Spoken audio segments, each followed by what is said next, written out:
எல்லாருக்கும் வணக்கம். பொதுவாக நம்ம ரோட்ல கிராஸ் பண்ணி போகும்போது சாதாரண நிறைய கடைகள் இந்த பக்கம் இருக்கும். ஆனால் அவங்களுடைய வாழ்வியல் என்ன, அனுபவம் என்ன அப்படிங்கிறது நமக்கு தெரியுமா அப்படிங்கிறது தெரியல. ஸோ அந்த வகையில் இளநீர் கடைக்காரனோட அண்ணனுடைய அனுபவம் என்ன, அவருடைய அந்த தொழிலை பற்றி என்னங்கிறத வந்து இந்த இன்டர்வியூவில் பார்த்துடலாம். அண்ணா வணக்கம். அண்ணா வணக்கம்ண்ணா. வணக்கம். அண்ணா உங்கள் பேர், எத்தனை வருஷமா இளநீர் தொழில் வித்திட்டு இருக்கிறீங்க? இளநீர் கடை இளங்கோவன். ஒரு 15 வருஷமா இளநீர் வியாபாரம் பண்றேன். Okay okay okay. இது கொஞ்சம் நல்லா இருக்கு தொழில். இதுல கொஞ்சம் மக்களுக்கும் ஒரு நல்ல ஒரு பயனுள்ளதா இருக்கும். உடம்பு ஹெல்த் உள்ளது. இளநீரா அப்படின்றாங்க. இதுல இருக்கிற ஒரு இது நீங்க சாப்பிட்ற ஒரு ஒரு ஒரு உணவும் நீங்க கெமிக்கலா தான் இருக்கு. இப்ப மக்கள் மத்தியில ஒரு சின்ன ஆதங்கம் இருக்கு. என்னன்னா இந்த வெய்ய காலத்துல என்னப்பா இளநீர் கடைக்காரங்க 80 ரூபா 100 ரூபாய்க்கு ரேட் ஜாஸ்தியா விற்கிறாங்களே, நாங்களே எப்படி குடிக்கிறது? டயத்துல வந்து பொள்ளாச்சில இருந்து வருது. அந்த நேரத்தில் அவங்கவுங்க 10 ரூபா சம்பாதிக்கணும். கை மாறி வரதால அவங்கவுங்க 10 ரூபா சம்பாதிக்கணும் ஆசைப்படுற போது விலைவாசி ஏறுது. இப்போ அங்கே வந்து தோட்டத்துலேருந்து எடுக்கிறாங்க, அங்கே ஒரு புரோக்கரு, அடுத்தது இங்கே சென்னையில் வந்தால் இங்கே 2 புரோக்கரு, இப்படி மாறி மாறி வர்றதால ஒரு காய் ஒரு ரூபா போச்சுன்னா எங்கேயே போய் உட்காந்துருக்கு.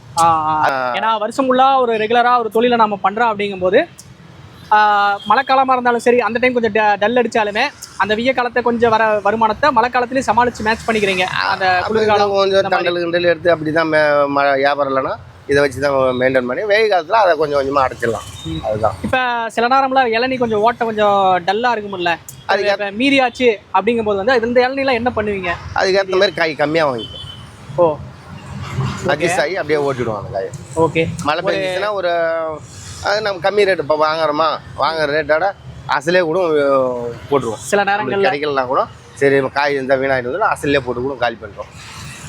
அதுதான் நம்ம அந்த நேரத்தில் வியாபாரத்தை அப்படி தான் பண்ண முடியும். ஓகே ஓகேண்ணா. கடைசியாக இந்த ஃபேமிலி ரன் பண்ணுறதுக்கு இந்த தொழில் உகந்த ஒரு தொழிலா? நல்ல பிஸ்னஸ் தான். ஓகே. இதில் வந்து 4 பேருக்கு ஒரு எடுத்து ஒரு 4 பேருக்கு ஒரு நல்லது செய்கிற மாதிரியே இருக்குது. இது பரவாயில்ல. இதை வச்சு ஒரு குடும்பத்தை மெயின்டைன் பண்ணுற அளவுக்கு நம்மளுக்கும் இதில் ஒரு 10 ரூபா கிடைக்குது. ஓகே, கொஞ்சம் நல்லா தான் இருக்குது.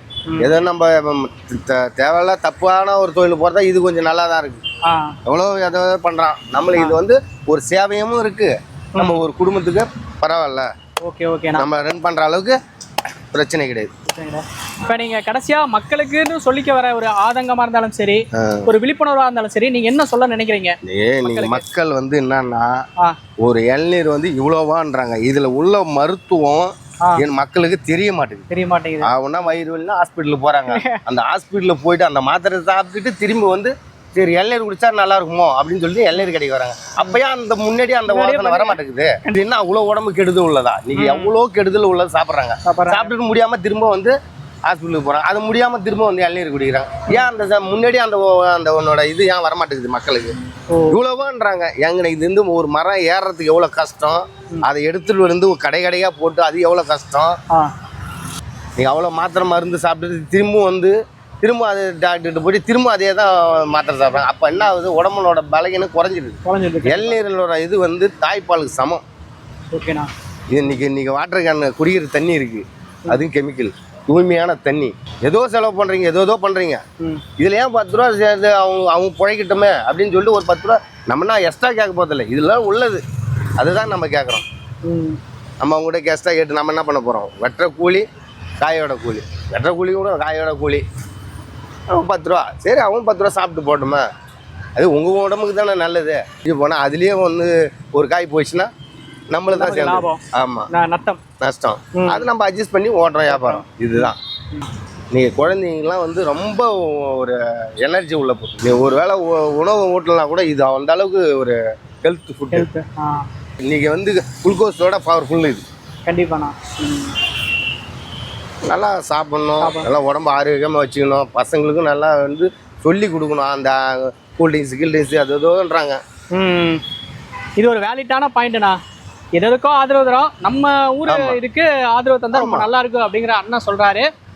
ஸோ அண்ணனுடைய அனுபவம் என்ன, அவருடைய கடந்து வந்த பாதை என்ன அப்படிங்கிறத வந்து நமக்காக ஷேர் பண்ணியிருக்கிறாரு. ஸோ நம்ம சேனலுக்கு நீங்கள் புதுசுனா மறக்காமல் நம்ம சேனலை சப்ஸ்கிரைப் பண்ணிட்டு பாருங்கள். ஆனால் ரொம்ப நன்றிண்ணா.